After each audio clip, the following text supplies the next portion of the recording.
Spotify's got a new UI for its desktop and web players, Sony's got free video games for you, and Razer's gonna make that concept mask a reality.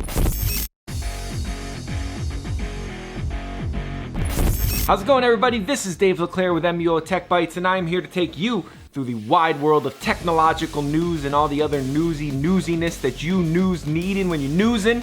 So, without further news, let's news the news, right? News. So kicking things off with our first story, Spotify is launching a new version of its desktop and web app that will create a brand new UI that will make finding music a more enjoyable experience for you and for everybody else that uses the desktop version of Spotify. All sorts of changes are coming to the desktop and web apps. The search has been moved, there's changes to the way your music is laid out. I mean, it is like a completely new experience using this new Spotify web app or desktop app. It's bringing it more in line with the way that the mobile app functions, so you're gonna get a more streamlined experience.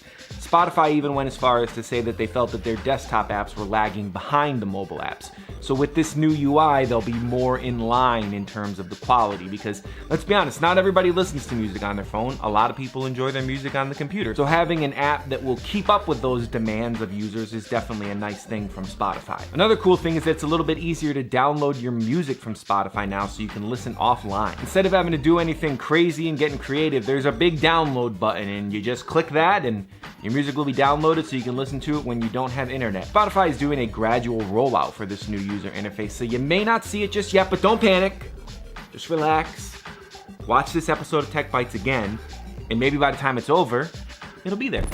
And in our next story, Sony is bringing a bunch of free games to PlayStation 4 and PlayStation 5 owners. As promised, this is that Sony Play at Home initiative, and all these games are available whether you have PlayStation Plus or not, so you literally don't need to spend a dime other than the money you spent to buy your PlayStation console in the first place. In total, Sony has put 9 games out for free. There's a 10th game coming in April, so you're going to be able to get all these games downloaded to your console right now. You boot it up, go to the store, and they'll all be there. Here's the list of games that you could download for free right this very minute. So first, you got Abzu, you got Enter the Gungeon, Res Infinite, Subnautica, The Witness, Astrobot Rescue Mission, Moss, Thumper, and Paper Beast. Now those are all smaller games, they're not really your AAA releases, but there is some really good stuff in there. I'm particularly fond of Abzu, and I really like Thumper.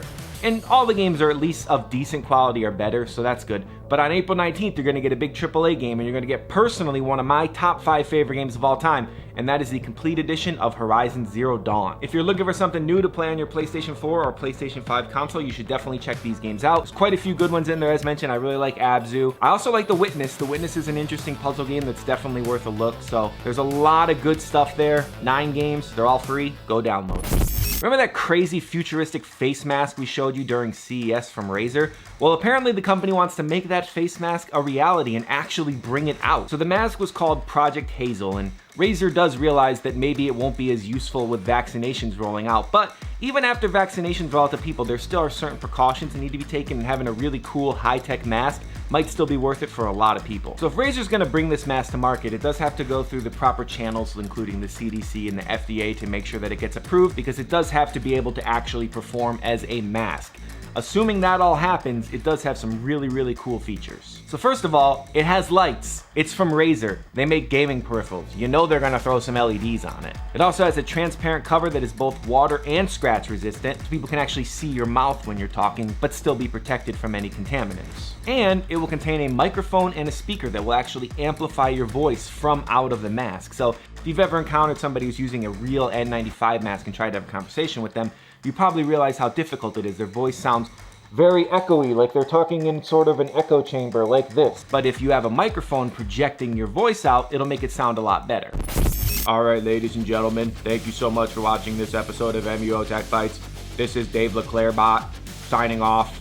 Just kidding. See you guys in the next episode, and have a great weekend.